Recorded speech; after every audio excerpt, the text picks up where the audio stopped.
Ce matin, je viens te prêcher. C'est une prédication. J'ai dit croire et croire encore. Croire et croire encore. Ne te lasse pas de croire. Quoi qu'il arrive, crois encore. Quoi qu'il se passe, crois encore. Il est difficile de fois de croire, mais il est possible de croire. Ce qui est difficile n'est pas forcément impossible. La vie chrétienne est difficile, mais elle est possible. Est-ce que quelqu'un m'entend? Croire, des fois, c'est difficile, mais ce n'est pas impossible. Croire, c'est refuser de se laisser convaincre que la situation qu'on vit va demeurer. Croire, c'est de refuser de se laisser vaincre par les circonstances de la vie. Ne te laisse pas vaincre par les circonstances de la vie. Oh, il y a une belle phrase que j'entends dans mon âme. Laisse-moi partager ça avec toi. Les circonstances de la vie ne peuvent te vaincre. Tu les as vaincus parce que tu es vivant. Tu vois, tu as traversé des choses et des choses, des événements et des événements. Mais c'est toi qui es en vie. Les circonstances qui t'ont fait pleurer dans le passé sont restées dans le passé. Sont morts dans le passé. Mais toi, tu continues ton chemin. Alors je dis, tu es plus fort que les circonstances. Que Dieu soit béni. Ne laisse pas les circonstances de la vie tuer ta foi. Il y a des choses qui arrivent, c'est de ça que je parle. Il y a des choses qui arrivent dans la vie qui ont pour mission de tuer votre foi. Qui ont pour mission de détruire votre foi. Qui sont tellement bien maquillées pour détruire votre foi. Mais au nom de Jésus, toi tu vaincras. Parce que toi tu ne fais pas partie de la catégorie de ceux qui échouent. Je bénis celui-là. Tu ne fais pas partie de la catégorie de ceux qui perdent la foi. Écoutez, gardez la foi et refusez de prier dans la peur. Ne prie pas dans la peur. Même lorsque la circonstance te trouble, refuse la peur. Arrive à refouler la peur. Arrive à rejeter la peur. Est-ce que quelqu'un m'entend? Il ne suffit pas seulement d'être conscient. Car la conscience sans la foi est une violence faite à l'âme. Lorsque vous êtes conscient et que vous n'avez pas la foi, vous violentez votre âme. Vous allez trop souffrir au niveau de votre pensée, de votre système de pensée. Parce que vous allez trop réfléchir, mais il n'y aura pas de solution. La réflexion sans solution est une perte de temps. Mais voilà, la foi vous permet de réfléchir et d'avoir une solution. Quelle est la solution? C'est que tout va changer. Vous croyez que tout va changer. Même si vous n'avez pas tous les éléments, mais vous savez que tout va changer. La conscience est inutile lorsqu'elle n'est pas accompagnée de la foi. J'ai dit que ça torturait votre âme. Vous devez être conscient, mais ajoutez à votre conscience la foi. La foi vous permet de comprendre que chaque problème a un alpha et un oméga. Tout problème a un alpha et un oméga. Ce que tu vis a un oméga. Est-ce que quelqu'un m'entend? C'est-à-dire tout problème a un début, aussi une fin. Je veux que quelqu'un dise ce problème a une fin. Je bénis les hommes de foi. Ce problème a une fin. Ce problème finira par s'arrêter. Ça finira par passer. Tel il est venu, tel il partira. Il a l'impression d'avoir une grande force sur toi. Mais il n'a aucune force sur toi. Tel il t'a trouvé, tel il te laissera. Et toi tu avanceras. Je dis à une âme, ne sois pas contaminé par le syndrome de Stockholm. Le syndrome de Stockholm, c'est lorsque la victime devient amoureux ou amoureuse de son bourreau. La victime commence à aimer la souffrance affligée par le bourreau. Tu ne dois pas tomber dans le syndrome de Stockholm. Toi, tu dois savoir que peu importe le temps que ça prend, ça doit passer. Tu dois refuser d'accepter la normale. Que quelqu'un dise la normale. Refuse d'accepter ce qui est anormal. Ne pas avoir d'enfant quand on est marié, c'est pas normal. Tu es en retard. Ne pas avoir d'argent alors que tu as déjà un âge avancé, ce n'est pas normal. Ne pas avoir de travail à un certain âge, ce n'est pas normal. Ne pas avoir l'argent pour payer ses études alors que tu veux étudier, ce n'est pas normal. Ne pas être capable d'être en bonne santé alors que tu veux servir Dieu, ce n'est pas normal. La maladie dans la maison tous les jours, ce n'est pas normal. Tout ce qui n'est pas normal doit être refusé. Tout ce qui n'est pas normal doit être réfuté. Tout ce qui n'est pas normal doit sortir de ta vie. Que quelqu'un me dise, ce n'est pas normal. Que quelqu'un d'autre me dise, ce n'est pas normal. Tu dois refuser ce qui n'est pas normal. Beaucoup de chrétiens ont le syndrome de Stockholm. Ils adoptent ce qui n'est pas normal. Ils acceptent ce qui n'est pas normal. Et ils disent même, j'ai trop prié. Qu'est-ce que vous voulez que je fasse? Si tu as trop prié, ne prie plus. Si tu as trop jeûné, ne jeûne plus. Garde la foi. La foi est plus que la prière. La foi est plus que le jeûne. La foi est plus que la retraite. La foi est plus que les offrandes. La foi, c'est par la foi qu'Abraham est devenu le père de la foi. Ce n'est pas par les offrandes, ce n'est pas par le jeûne, ce n'est pas par les retraites, mais c'est par la foi. Que quelqu'un dise ce matin, cette chose qui n'est pas normale me quitte. Regarde combien tu es intelligent. Regarde combien tu épates même tes voisins. Ce n'est pas normal que tu sois à ce niveau. Alors au nom de Jésus de Nazareth, je déclare par la puissance du Saint-Esprit, l'Éternel t'amène là où tu dois être. L'Éternel te rend visible. J'appelle la visibilité sur toi. J'appelle la visibilité sur ta vie. Ce que tu vis n'est pas normal. À quel moment est-ce que le diable fait de vous un jouet quand vous croyez que ce que vous vivez est normal? Refusez de normaliser ce qui est inacceptable. Dites à votre voisin, dans notre royaume, c'est inacceptable. Voilà pourquoi Dieu, Jésus nous a rappelé en disant, vous êtes sur cette terre, mais vous n'êtes pas. Pourquoi? Parce que ce que vous vivez, ne l'acceptez pas comme les hommes de ce monde. Vous avez un royaume. Dans ton royaume, quand une femme se marie, elle doit enfanter. Quand un homme cherche du travail, il doit l'avoir.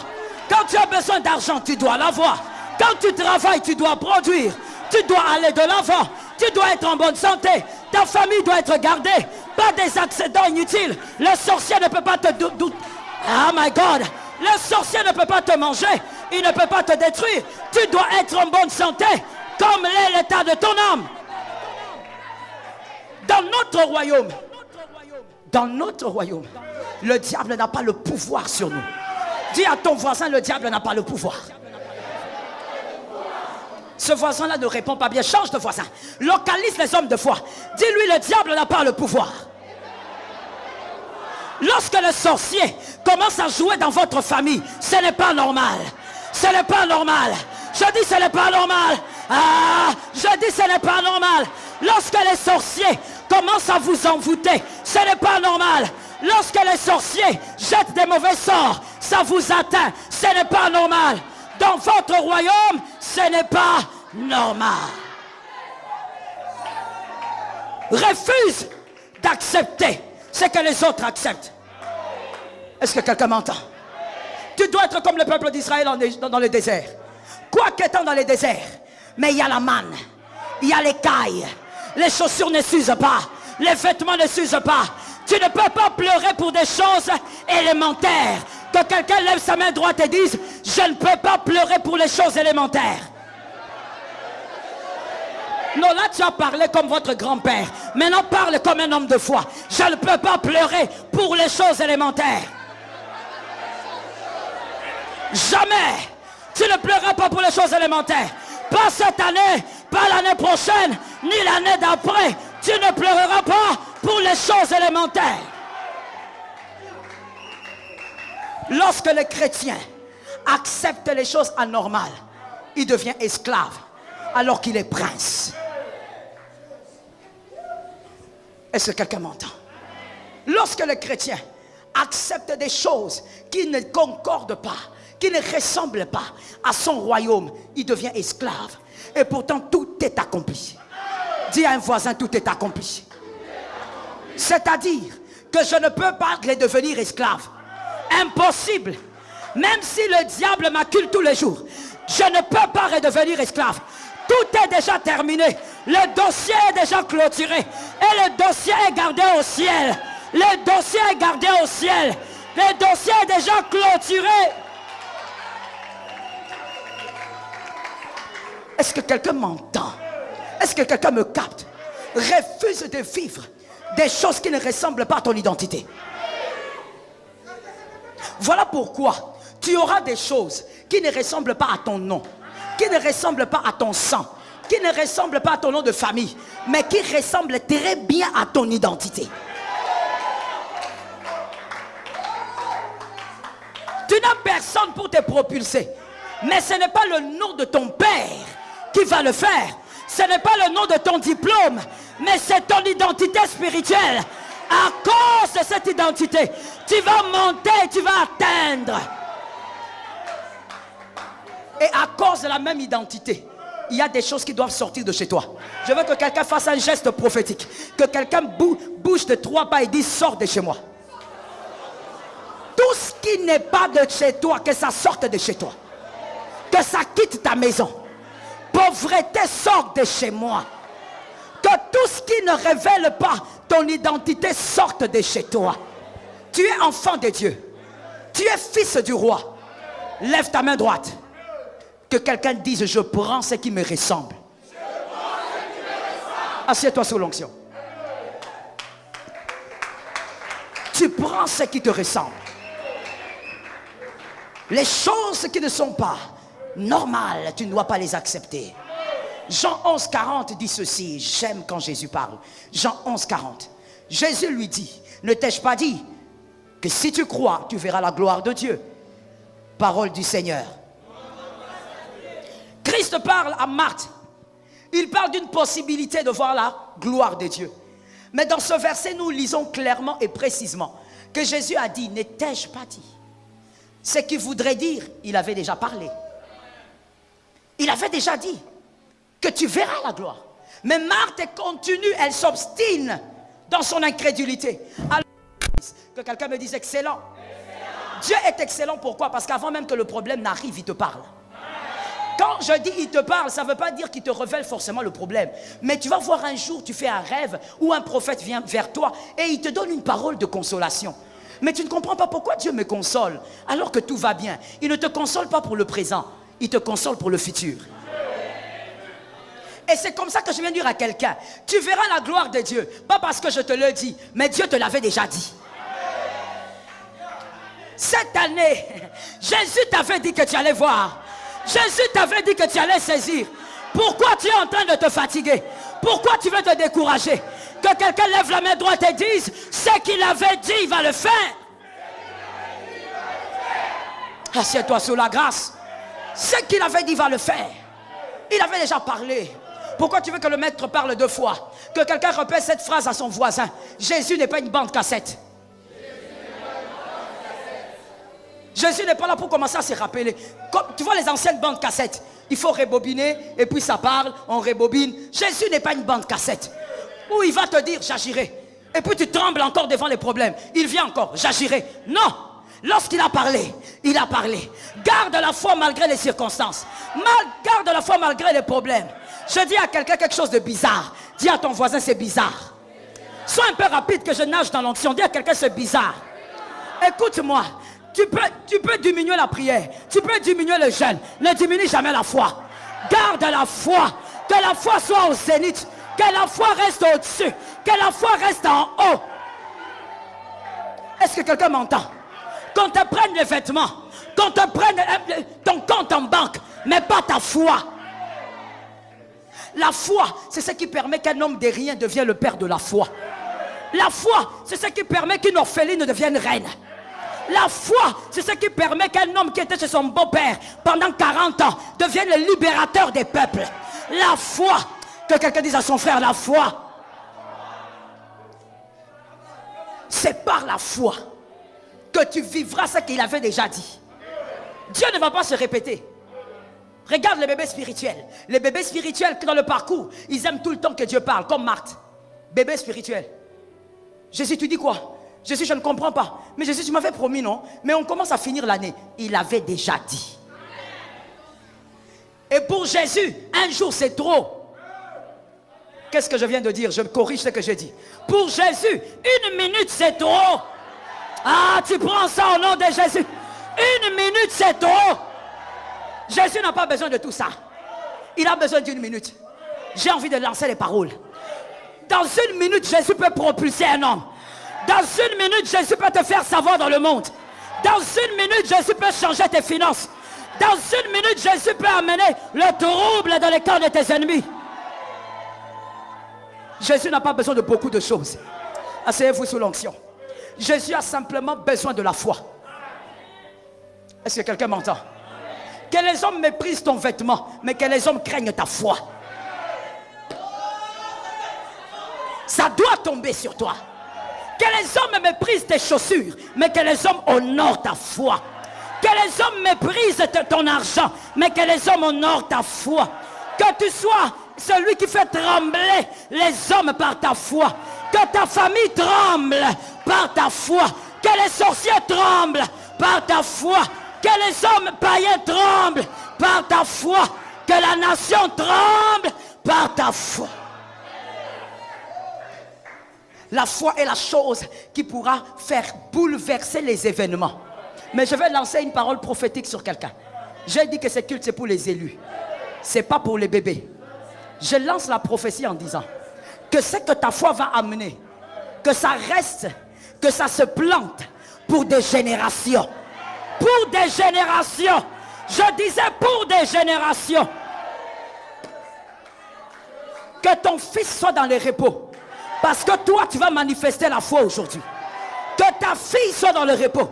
Parce que toi, tu manifestes la foi aujourd'hui. Jésus est en train de te dire, ne t'ai-je pas dit? Pour Marthe, c'était si tu crois, tu verras la gloire. Toi, complète pour toi, c'était quoi? Qu'est-ce qu'il t'a dit quand tu priais? Qu'est-ce qu'il t'a dit quand tu étais en retraite? Qu'est-ce qu'il t'a dit quand tu jeûnais? Il t'a dit quoi? Ne t'ai-je pas dit? Ne t'ai-je pas dit? Ne t'ai-je pas dit? Ah, ce qu'il a dit va arriver. Je vais illustrer ça. Mon fils Léonel, viens. Regarde à quoi ressemble la parole que Dieu lance sur toi. Toi, tu es là et tu pries. Tu dis, Seigneur, exauce-moi. Et Dieu vient avec une parole. Il la lance sur toi. Mais comme elle ne doit pas arriver maintenant, il y a un ange qui tient la parole. Et cet ange reste à côté de toi. Marchez, mon fils. Là, toi, tu marches. Ce sont des moments difficiles. Mais la parole est là. L'ange a la parole. L'ange a la parole. Il attend que tu arrives à la fin. Que tu ne perdes pas la foi.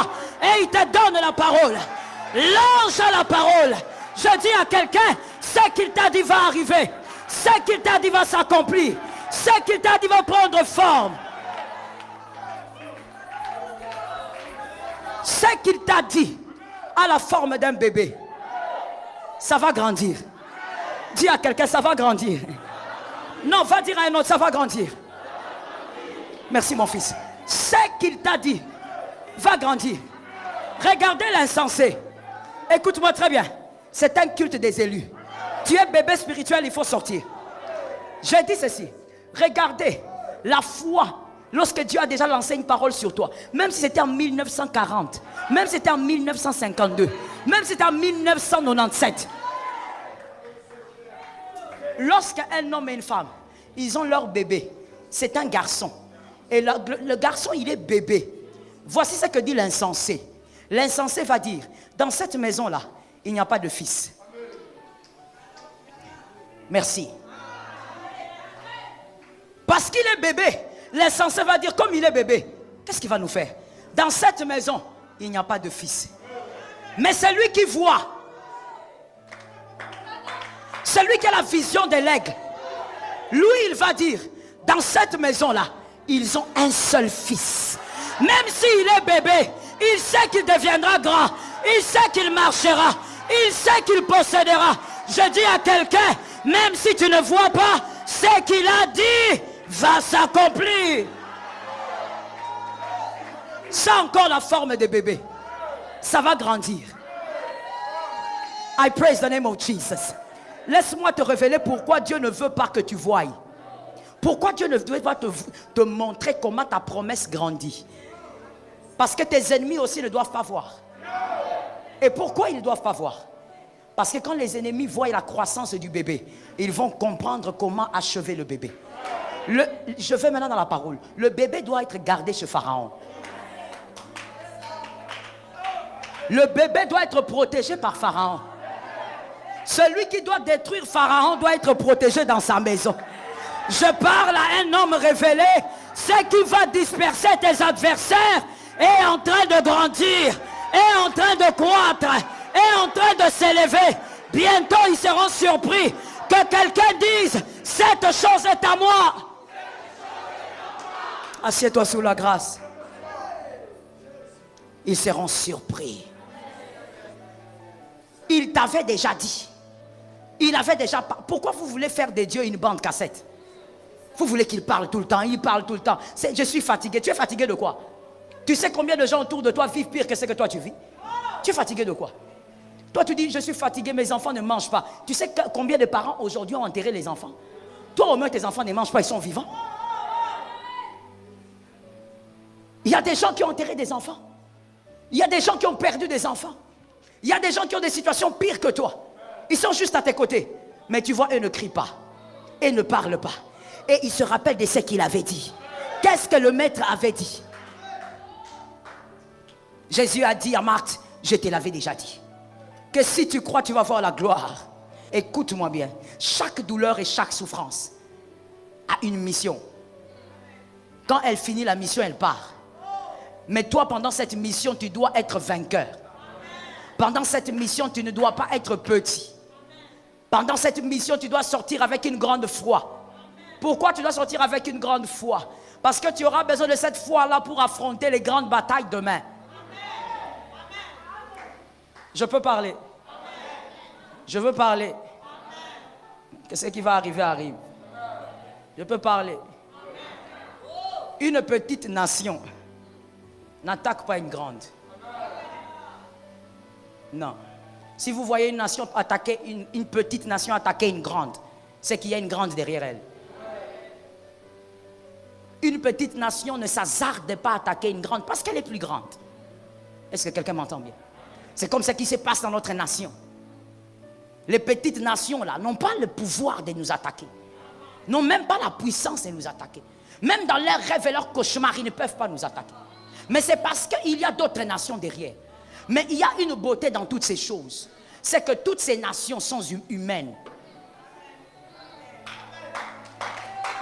Toutes ces nations sont humaines. J'ai l'impression que je parle à des gens qui ne sont pas d'ici. Vous êtes ici.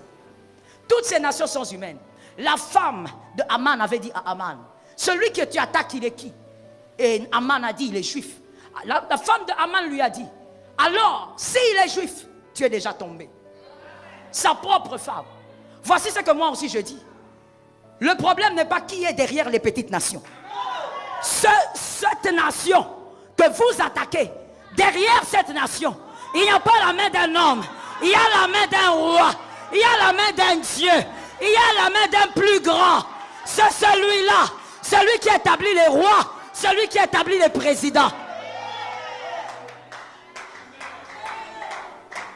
C'est pourquoi j'aimerais répéter la phrase. Dans certaines guerres, il n'y a pas que des humains. Comme celle que nous allons livrer, il n'y aura pas que des humains. Je mets un point à celui qui est intelligent de comprendre. Assieds-toi sous la grâce. La souffrance et les choses pénibles ont une mission. Tu dois absolument comprendre quelle est la mission de ce qui te fait souffrir. Un professeur n'entre pas dans une salle de classe sans objectif. Lorsque la souffrance vient dans ta vie, c'est avec un but. Lorsqu'une chose te fait pleurer pendant un temps, c'est avec un but. Tu dois savoir quel est le but. Et tu dois sortir de là vainqueur. Ne sors pas de là comme un plaintif. Maintenant, nous avons trop de chrétiens plaintifs.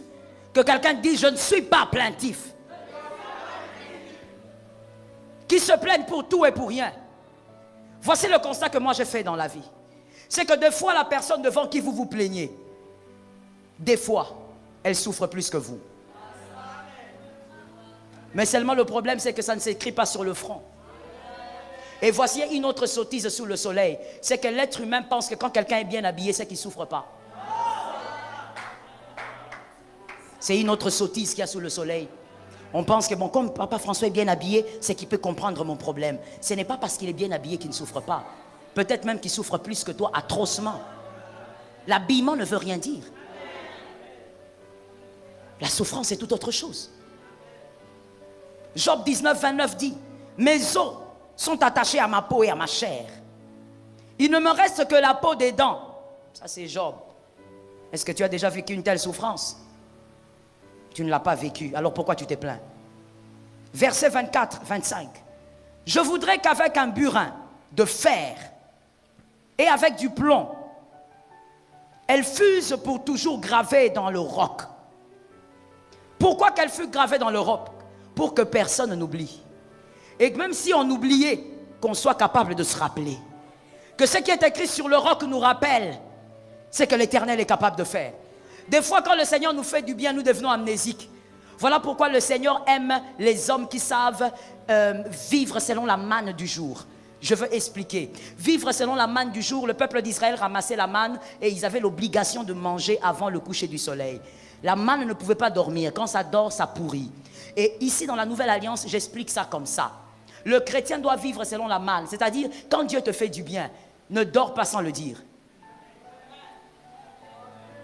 La culture du témoignage n'est pas une culture créée par les hommes. C'est une culture divine et biblique. Tu dois être capable de dire ce que Dieu fait pour toi. À chaque fois que Dieu le fait, tu le dis. Africains, sortons un peu de ce problème culturel que nous avons. Non, si je témoigne, mon oncle va me voir, il va savoir que j'ai l'argent. C'est Dieu qui t'a gardé en vie pour que cet oncle-là ne te bouffe pas. À chaque fois que Dieu te visite, dis même à 2 personnes, regardez ce que Dieu a fait pour moi.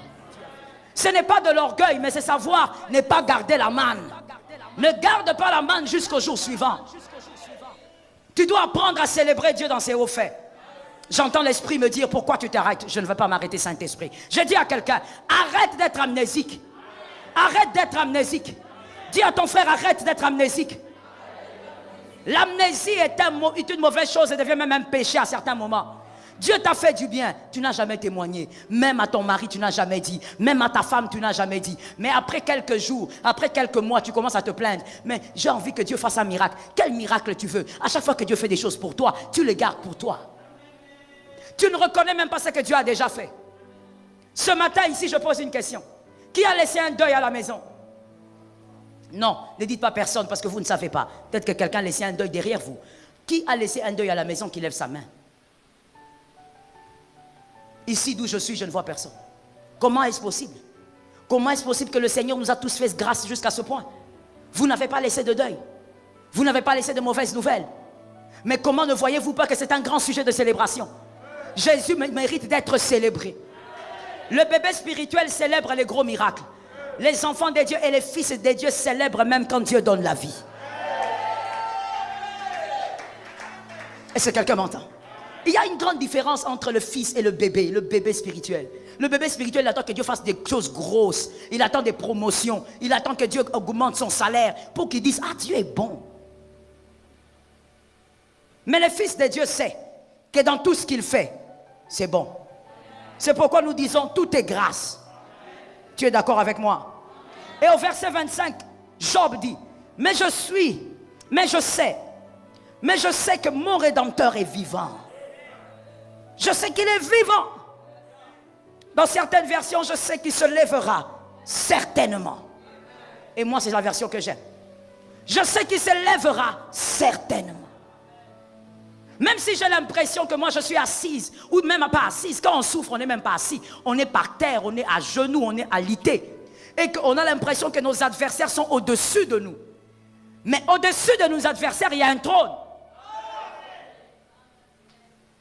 Oh, aujourd'hui, je sens des choses bizarres. Au-dessus de vos adversaires, il y a un trône. Celui qui te dit, tu ne vaux rien, je t'écrase. Au-dessus de celui-là, il y a quelqu'un qui s'élèvera certainement. Au-dessus du Congo, il y a un trône.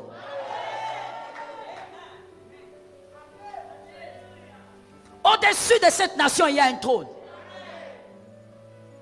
Il y a un trône que personne ne peut occuper. Lui seul, Christ occupe le trône. Et il donne le trône du Congo à qui il veut. Je vais parler comme la femme de Haman. Détrompez-vous. Ce trône ne vient pas des hommes. Il vient de Dieu. Et comme Dieu a toujours été un Dieu de surprise pour le Congo, depuis des années maintenant, il vous surprendra. Il vous surprendra par ce qu'il fera. Il va encore renverser et inverser. Je n'ai pas à expliquer ce qui a été dit. Celui qui peut comprendre, comprend. Celui qui ne peut pas, verra. Lorsque la souffrance est continuelle, Christ attend la foi. Parce que cette souffrance doit accomplir sa mission dans ta vie. Même si tu n'aimes pas la classe de la 4e primaire, tu dois la passer. Tu la passeras pour aller vers 5e. Mon fils était en train de me dire, il y avait un devoir pour le week-end, je lui ai dit, j'ai reçu ça sur mon téléphone, je lui ai dit, ton devoir de week-end est arrivé. Il me dit, maman, lequel, français ou maths? J'ai dit, c'est maths et français. Il me dit, oh, j'ai dit, quoi? Non, maman, moi je préfère les français. J'ai dit, tu sais, le jour où tu commences à préférer les maths, tu vas réussir en maths. Plus vous n'aimez pas une chose, plus vous ne faites aucun effort pour l'apprendre ou pour vous adapter. Est-ce que quelqu'un comprend? Voici ce que vous ne devez pas aimer. Les circonstances dans lesquelles vous êtes. Mais voici ce que vous devez aimer. C'est que Dieu a permis. Est-ce que vous comprenez? Je devais donner un exemple. C'est comme une piscine. Il y a de l'eau. Vous êtes dans la piscine. Vous n'aimez pas l'eau, ça vous dérange. Mais Dieu a voulu que vous soyez dans cette piscine. Vous n'aimez pas l'eau, et l'eau, ce sont les moments difficiles et les circonstances difficiles. Mais vous aimez et vous acceptez la piscine dans laquelle vous êtes parce que c'est Dieu qui vous a placé. Pourquoi Dieu vous a placé dans cette piscine? Pour apprendre à nager.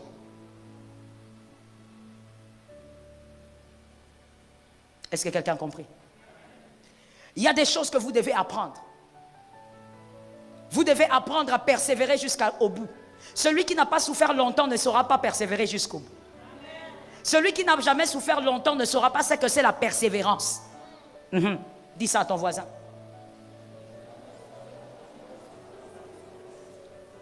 Celui qui est persévérant, c'est celui qui a souffert longtemps. Il a enduré. Il a persévéré. Ça a été dur pendant 1 année, il a continué. Ça a été dur pendant 2 ans, il a continué. Pendant 3 ans, il a continué. Aujourd'hui, nous avons des chrétiens VIP. Tellement VIP. Pour tout, ils veulent être honorés. Pour tout. Pour tout. À tous les niveaux. Il doit être honoré. Il doit être respecté. Oh my God.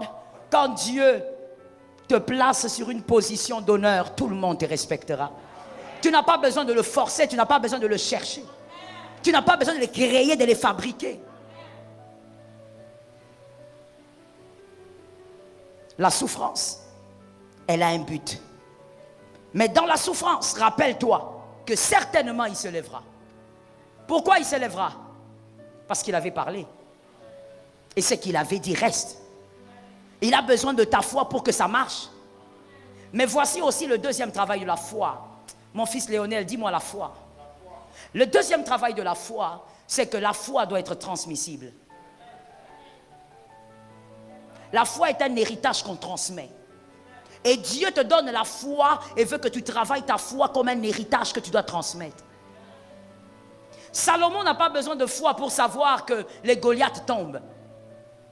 Salomon n'a pas besoin de foi pour savoir que les Goliaths ne peuvent pas tenir devant Israël. Et Salomon n'a même pas besoin d'écrouler Goliath pour ça.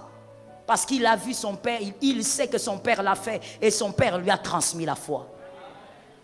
La foi que tu dois avoir pendant les moments difficiles, c'est aussi parce que tu dois le transmettre à tes enfants.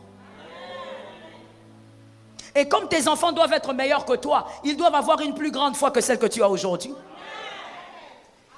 Est-ce que ton fils de 10 ans peut-il prier pour un malade et que ce malade soit guéri? Oui, ça peut se faire. Parce que toi, tu lui as transmis la foi. Dieu te permet de vivre les moments difficiles aussi pour que tu apprennes à garder ta foi comme un héritage. Que l'Éternel nous aide. Mais des fois, lorsqu'on ne comprend pas les voies de Dieu, de toutes les manières, on ne peut pas les comprendre. Lorsqu'on essaye de s'embrouiller dedans, on réclame des choses vite et on pleure inutilement. Je dis à quelqu'un que les larmes inutiles ne coulent plus. Je suis d'accord avec toi. Que les larmes inutiles ne coulent plus de tes yeux. Des larmes inutiles qui ne servent à rien.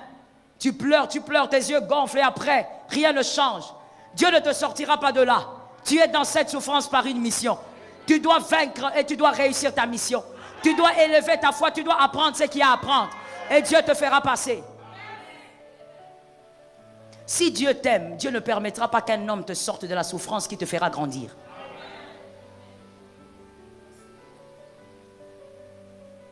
Dieu ne vous bénit pas que pour vous. Dieu vous bénit aussi pour vos fils. Voilà pourquoi il vous laisse un peu dans la souffrance. Pour grandir. Vous savez, c'est la souffrance qui fait grandir. Le confort ne donne pas beaucoup de sagesse. C'est la souffrance qui donne la sagesse. Généralement, avec nous les humains, nous disons, Seigneur, où est mon confort? Où est mon repos maintenant? Lui, Dieu, il parle de ce qui est pérenne. Toi, tu veux quelque chose tout de suite. Lui, il voit ce qui est pérenne. Lorsque Sarah veut un enfant pour son mari, Dieu ne veut pas un enfant pour Abraham. Dieu veut une histoire pour Abraham. You understand?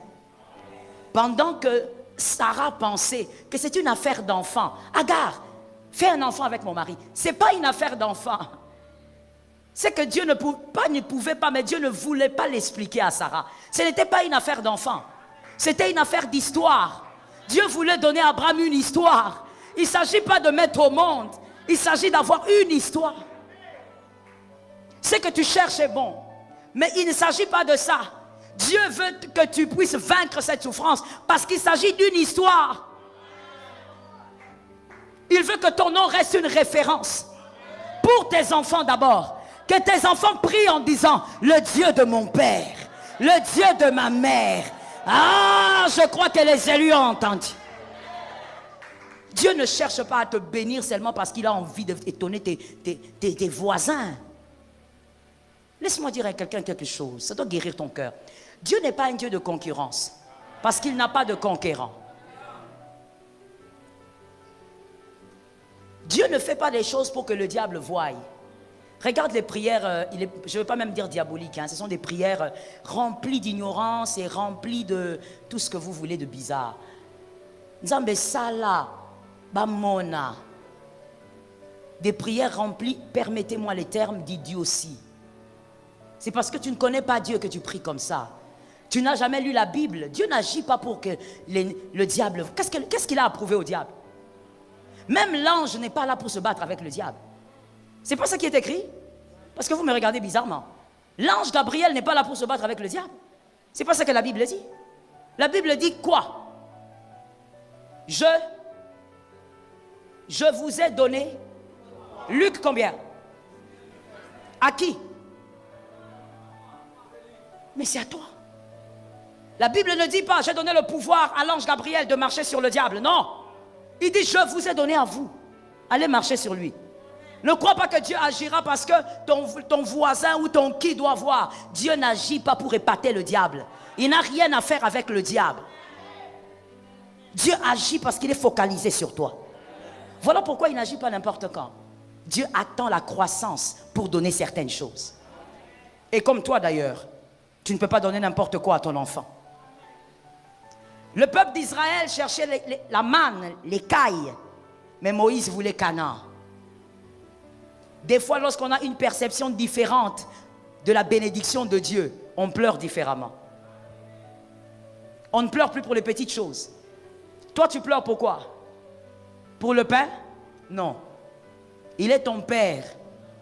Il doit te le donner. Pleure pour Canaan. Est-ce que quelqu'un m'entend? Pleure pour Canaan, ne pleure pas pour le pain. Dis au Seigneur, moi je ne peux pas pleurer pour ça. Moi je ne peux pas trimer pour ça. Tu es mon père. Moi ma vision c'est Canaan.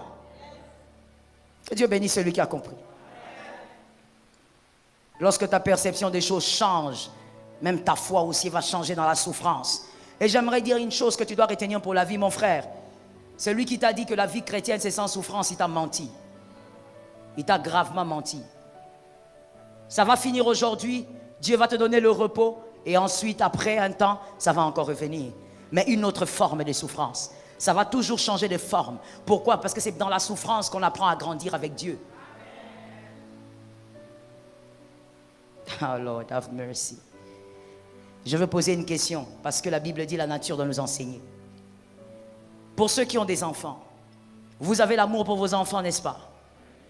Est-ce que quand les enfants sont bébés, et que les dents commencent à pousser, ça fait mal ou ça fait pas mal? Il pleure ou pas? Vous avez un contrôle dessus? Alors, puisqu'il a mal et que c'est votre enfant, vous voulez arrêter sa souffrance?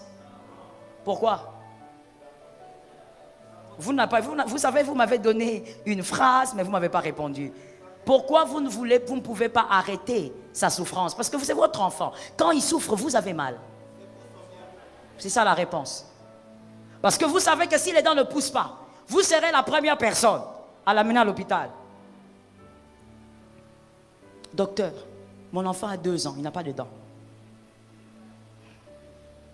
Je te dis, avant même de l'amener chez le médecin, moi quand tu l'amènes ici, je commence à chasser les démons. Ton enfant a 2 ans, il n'a pas de dents. Toi et moi, nous allons dire, c'est quelque chose de mystique. Il y a des choses naturelles même dans la vie, mais pour qu'elles arrivent, il faut souffrir. Sans souffrance, ça ne sort pas. Autant c'est naturel, autant aussi c'est spirituel.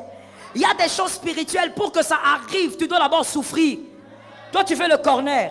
Il n'y a pas de corner dans le Seigneur. Tu vas passer par là. Dis à ton voisin, il n'y a pas de corner. Même si tu vas chercher Messi, ce corner-là dans le Seigneur ne marchera pas. Même Cristiano ne fera rien. Avec Dieu, il n'y a pas. Tu es obligé de subir ça. Attention avec cet évangile où on vous dit que dans le Seigneur, c'est toujours le bonheur, toujours le bonheur, toujours. Non, la Bible dit soyez toujours joyeux. Mais la Bible ne dit pas soyez toujours. Non, ce n'est pas ce que je cherche. La Bible, voilà. Tu es entré dans ma tête, hein? Tu as la foi. Tu es connecté à quelque chose. La Bible dit soyez toujours joyeux. Mais la Bible ne dit pas soyez toujours heureux. C'est-à-dire, il y a des moments où je peux ne pas être heureuse. Pourquoi? Parce que mes enfants n'ont pas mangé. Est-ce qu'un parent peut être heureux quand les enfants ne mangent pas? Non, mais la Bible dit, sois quand même joyeux. Quel exercice! Quel exercice! Celui qui n'est pas persévérant avec Dieu ne pourra pas être joyeux alors que ça va mal. La Bible ne t'a pas dit que tu seras toujours heureux. Mais la Bible t'a par contre dit, sois toujours joyeux. Parce qu'il peut arriver que dans ton malheur là, ça fait très mal. Mais rappelle-toi qu'il avait déjà parlé. Et quand tu te rappelles de ces paroles, il y a une joie qui te monte. Ou bien, voici l'exercice que je vais te donner. Bon, si je donne cet exercice, on va encore aller raconter partout que je suis franc-maçon. Donc, je ne sais pas comment le donner. Je vais changer de formule. Avant que tu ne puisses penser que tu as une vie chaotique, fais un petit tour au cimetière. Quand tu vas écouter les silences qu'il y a au cimetière, toi-même tu vas sortir de là en train de louer le Seigneur. Alléluia, alléluia. Et quand tu loues le Seigneur, derrière tu dis, arrière de moi, esprit des morts. Parce que tu vas réaliser que la vie ne tient qu'à un fil. Si on est vivant, c'est une énorme grâce. Tu devrais à un moment donné arrêter un peu de regarder à ce que tu n'as pas. Et tu dis, Seigneur, je peux parler, je te rends grâce. Seigneur, je peux respirer, je te rends grâce. Avant d'entrer à ce culte, j'ai un peu traîné parce que j'étais en train de prier pour un monsieur qui a fait un accident grave. Alors que je lui avais donné ce message quand j'étais en voyage, un accident terrible. On ne sait même pas s'il va s'en sortir. J'étais en train de prophétiser sur lui. On était en train de coudre le monsieur pendant que le téléphone était là. Sa femme a pleuré. Elle a dit, mettez même son téléphone à l'oreille pendant que vous travaillez, qu'il entende seulement la déclaration prophétique. Alors que ce matin, le monsieur est sorti normal. Il avait ses petites courses à faire. Il se disait, il va faire les courses rapidement. Et puis, il va continuer son premier culte à la Cité Verte. Un accident terrible. La dame pleure horriblement. Ne joue pas avec la grâce. Arrête de te plaindre comme un gamin. Arrête de te plaindre comme une petite fille. Tu es enfant de Dieu, mais tu es encore comme un enfant. Tu dois grandir et être un fils. Ce qu'il t'a donné, c'est trop grand. C'est trop. La maman pleurait, elle me dit, maman Joël, je ne peux pas être veuve. Maman Joël, je lui ai dit, c'est Jésus, c'est Jésus. Elle me dit, maman Joël, ne me fais pas ça. Je dis, c'est pas moi. C'est Jésus qui a la vie des hommes entre ses mains. Malgré ma compassion pour elle, je ne peux rien à part prier. Toi, tu joues avec la grâce et tu viens te plaindre. Tu viens te plaindre que quoi? Tu viens te plaindre de quoi? Toi, tu as encore ton mari à tes côtés. Tu te plains de quoi? Certains ce matin ont perdu leur femme. Et même avant le coucher du soleil, certains seront veufs. Toi, tu te plains de quoi? À cause des caprices de la vie. Que quelqu'un dise les caprices de la vie. Les caprices de la vie peuvent se régler, mon frère. Et laisse-moi d'ailleurs te dire une intelligence, mon fils. Comme tu les appelles caprices, des fois ça peut venir ou n'est pas. Et si ça ne vient pas, ce n'est pas grave. Est-ce que quelqu'un m'entend?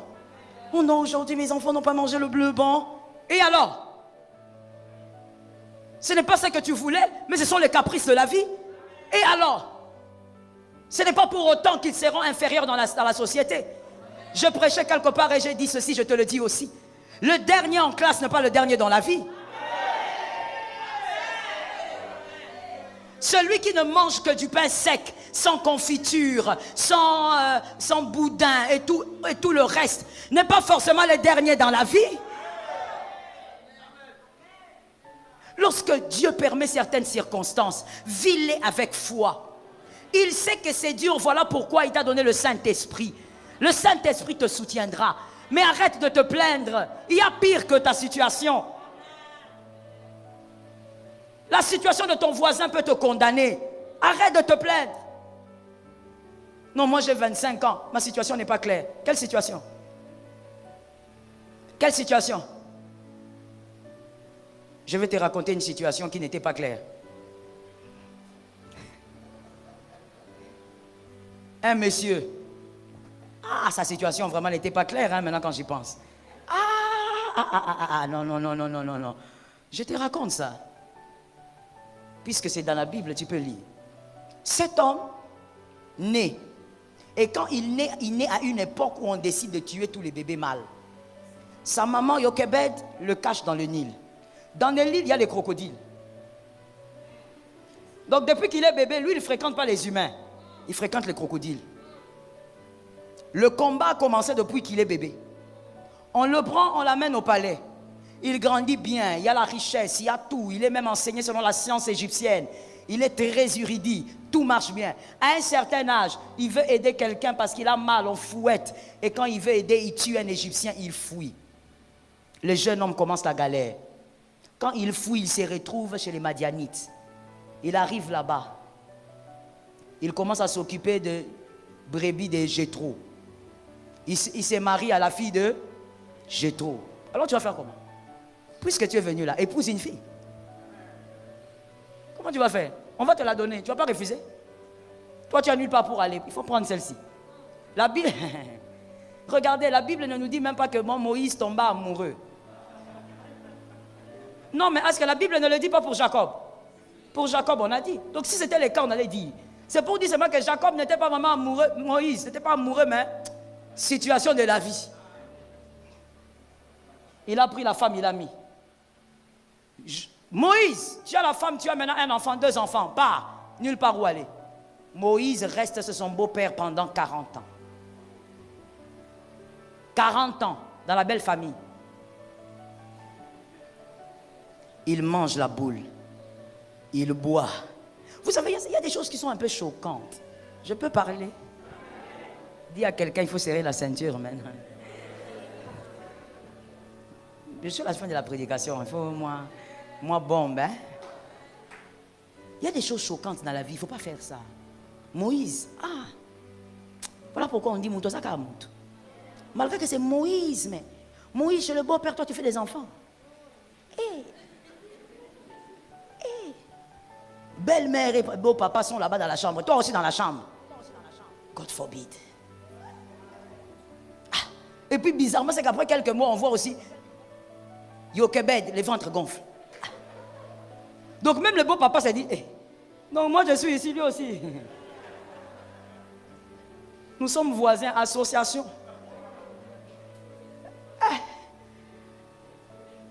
Là, tu vas écouter le silence total dans la maison. Vers 17h. Tant qu'on calade. 17h, 18h, silence. Batoubaza, silence. Personne ne répond. Chacun est en train de faire l'ouvrage du Seigneur. Pourquoi tu me regardes comme ça? Toi, tu ne connais pas ce que je dis ici. Toi, tu connais même plus que ce que moi je dis ici. On se connaît ici, là. Donc les deux couples font les ouvrages du Seigneur. Et tout ça chez le beau-père. Et puis Moïse n'a même pas l'audace. Il va aller dire à son beau-père, ah, ma femme va bientôt accoucher. La femme accouche, premier enfant. Deuxième enfant, seulement là-bas. Maman, pas 5 ans. 40 ans. Dans la belle famille. 40 ans. C'est là que Dieu, un jour, maintenant, va les récupérer. Après 80 ans. Un homme de 80 ans, c'est là que Dieu l'appelle. Mais tout ce temps, il était dans la belle famille pendant 40 ans. Toi, est-ce que ta vie n'est pas claire? Qu'est-ce que tu racontes? Qu'est-ce que tu racontes? Moïse ne mangeait pas selon son goût. Il mangeait selon le goût de Jéthro.